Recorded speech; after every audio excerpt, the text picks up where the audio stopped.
Ah, merci Ngué Santano, nous sommes lundi et puis bon, beaucoup d'énergie à revendre, hein. Bon fils à la caméra, ça va bien, d'accord. Vous l'aurez compris, tous les lundis, nous avons donc la rubrique Bon à savoir et aujourd'hui, il est là, voilà. La semaine dernière, malheureusement, on n'a pas pu, mais bon, aujourd'hui, il est là. Monsieur Couillon Anderson, bonjour. Bonjour, comment allez-vous? Ça va bien et vous?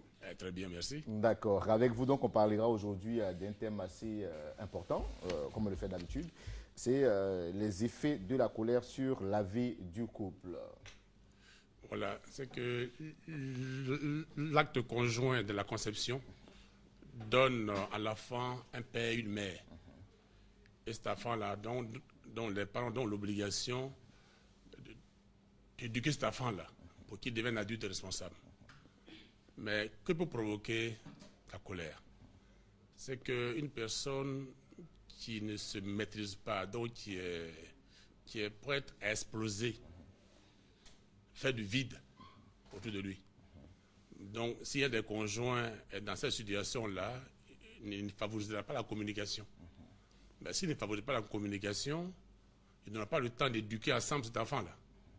Alors, conséquence, la femme a ressemblé à une plante qu'on arrose avec de l'eau polluée. Cette plante-là ne va pas bien se développer. Sa croissance va être retardée. Mais un enfant qui se développe dans un environnement explosif, pour ne pas dire volcanique, cet enfant-là va réagir quand il devient grand par la violence quand il s'agit de régler ses problèmes. Ça, c'est clair. Donc l'enfant-là ne se développe pas bien. Il constitue un danger pour lui-même. Mais autre chose, c'est qu'une personne qui est rancunière, donc qui est archiviste des mécontentements, qui archive les mécontentements, et puis après il va les balancer, le danger c'est que, selon les spécialistes, son poumon grossit beaucoup plus vite.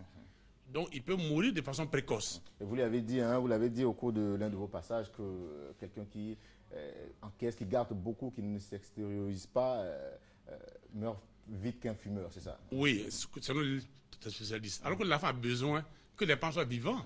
Donc vous voyez, alors, non seulement une colère non maîtrisée, donc il y a la violence verbale qui entraîne la violence physique, mais ça va donc créer le divorce. Ça mène au divorce.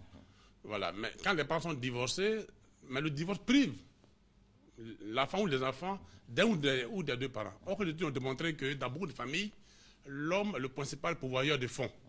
Mais quand il y a divorce, en général, l'homme laisse les enfants dans la main de la femme qui n'a pas de moyens. Donc, les enfants vont donc souffrir. Qui devient une charge pour... Une charge pour la mère qui n'a pas de moyens. Et comme la maman est obligée de travailler dur pour nourrir les enfants, elle n'aura pas le temps pour s'occuper des enfants-là. Donc, la colère non maîtrisée crée beaucoup plus de problèmes. Ça peut amener au divorce. Et des études ont démontré que sur 20 ans, les spécialistes ont étudié les dossiers de divorce. On a noté que 50% des femmes avaient introduit un peu d'initiative de divorcer. Et pourquoi? Mais pourquoi les femmes avaient demandé le divorce? C'est que leur mari s'était montré infidèle. Il a commis l'adultère. Mais pourquoi un homme laisse-t-il sa femme sans commettre l'adultère? C'est une bonne question. L'étude a démontré que un homme qui se plaît, c'est-à-dire quand la femme aime beaucoup la bagarre et qu'elle insulte son mari devant les enfants, que l'homme se sent humilié, et il prend du recul. Donc il passe plus de temps dehors. Donc quand même les femmes avaient demandé le divorce, elle est à la base. Voilà la situation. Donc il est donc important pour une femme de développer un esprit calme et doux et ne pas se montrer violente et irrespectueuse avec son mari. Parce que la violence verbale amène la violence physique et puis ça crée un vide autour de soi et on arrive à des situations où les enfants sont privés soit du père ou de la mère. Maintenant, on a noté également que du côté des femmes, des hommes ont introduit aussi une demande de divorce. Mais pourquoi les hommes le faisaient? On a noté que 40% des femmes avaient commis l'adultère. Mais pourquoi les femmes avaient commis l'adultère alors qu'elle est mariée? La même chose, le mari il est extrêmement violent, il n'est pas communicatif. Quand il est au salon, sa femme voulait se cacher parce qu'à moins de choses, il est prêt à exploser. Et cette situation faisait que la femme, si elle trouve quelqu'un au dehors qui dit madame, tu es jolie, tu es ceci, cela, elle tombe dans le bras de ce monsieur. Tu lui dis ce qu'elle veut entendre surtout. Voilà, donc ce qu'on veut donc dire globalement, il faut donc que les hommes, tout le monde, la colère, tout le monde est né avec l'effet de se mettre en colère. Mais il faut savoir maîtriser sa colère, parce qu'une colère non maîtrisée peut amener au divorce. Mais quand il y a le divorce, les enfants qui sont abandonnés à eux-mêmes, mais avant le divorce, toi-même, tu peux mourir de façon précoce parce que tu endommages tes poumons, mais en plus tu fais le vide autour de toi. Donc, c'est-à-dire, tu vas avoir un relationnel puant, donc tu n'es pas tyran. Donc, vous voyez, on ne gagne donc pas. Donc, on résume donc pour dire que la colère ne renforce pas les conjoints, mais ça les sépare. Il faut donc cultiver un esprit calme et doux. Il ne faut pas être rancunier, il faut pardonner. Si tu vois que l'autre il est dur avec toi, il faut chercher les moyens de l'amener à la raison. Vous voyez, il y a une femme, par exemple, un jour, son mari lui dit, prends tes bagages, va, je n'ai plus besoin de toi. Vous savez ce que la femme a fait? Non. Elle a pris un gros drap, elle a étendu au sol, et dit à son mari, tu me t'es tellement à cœur que tu ne peux pas te laisser ici. Parce que je te laisse, tu ne sais pas si l'autre femme qui arrive va prendre soin de toi. Donc couche-toi, viens t'attacher, on va partir ensemble. Ils sont mis à rire, ils ont ri, et finalement c'est devenu comique, ils n'ont plus divorcé. Donc souvent, il faut répondre par la douceur, il faut répondre par la douceur. Alors que faire donc pour éviter toutes sortes de colères et surtout avoir l'harmonie au sein du couple? Je pense qu'il faut maintenir la communication. C'est-à-dire qu'un homme qui va, voilà, il faut maintenir la communication, c'est parce qu'un homme a rassuré ta fille qu'il a pris en mariage. Donc il faut rassurer l'autre. Donc moi je pense, là il y a des choses simples. Hein. On dit les petits ruisseaux, en s'ajoutant, deviennent une rivière. Donc on demande donc aux hommes, s'ils ne l'ont pas encore fait, de mettre soit la photo de leur famille ou la photo de leur femme sur leur portable. S'ils ne l'ont pas fait depuis le matin là, qu'ils prennent leur portable, envoient un message à leurs épouses, chérie, tu es l'élu de mon cœur, je t'aime tendrement de l'envoyer. Et que les femmes et les hommes s'envoient ces messages d'amour pour maintenir la communication. Et que le soir, les gens sont ensemble.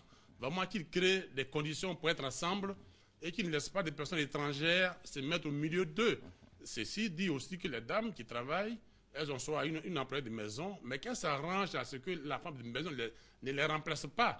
Voilà, il faut qu'elle trouve les moyens pour servir à manger à son mari, qu'elle soit avec son mari, qu'elle ne se mette pas à l'arrière-plan et mettre une personne étrangère au milieu d'eux. Donc il faut mettre une bonne communication, voilà, il faut mettre une bonne communication dans le foyer. Inutile de garder rancune, ce n'est pas nécessaire. Quand deux arbres sont côte à côte, ils se frottent forcément. Donc si on est ensemble, il peut arriver qu'on s'offense, mais qu'on prenne le bon côté de l'autre et qu'on ne valorise pas ses défauts, il faut plutôt valoriser les qualités de son conjoint. Tout le monde a des défauts, donc il faut mettre en valeur les qualités de l'autre pour qu'on continue de vivre ensemble. Toujours est-il que la langue et les dents, que voilà, de se marcher dessus, et puis bon, mais cohabite toujours. Hein, donc la colère, il faut l'abandonner parce qu'il n'est pas du tout bon, il pollue la faim, et puis ça sépare les couples inutilement. D'accord. Voilà. Merci beaucoup à vous, M. Kouyo, d'être passé sur notre plateau pour renchérir nos différentes connaissances et surtout permettre l'harmonie au sein des différents couples qui nous suivent. Si vous n'avez pas pu, en tout cas, nous prendre dès le début, il vous suffira tout simplement de taper sur le site de la RTI 3 fois www.rti.ci pour revoir cette émission afin de noter un peu tout ce qui a été dit. Merci beaucoup, M. Kouyo Anderson. Merci à vous. Bonne journée. Et on vous retrouvera en tout cas le lundi prochain pour un autre thème encore plus enlevé. Oui, merci. Alors, c'est aussi l'occasion pour nous de marquer donc un point final à notre rendez-vous de ce jour et vous dire qu'on a pris beaucoup de plaisir à vous présenter ce numéro. On vous retrouvera encore demain avec la même énergie débordante. Voilà, IB qui était donc à la caméra, bon fils, et puis bon, Cisco. Voilà, allez, on se retrouve demain. Portez-vous bien.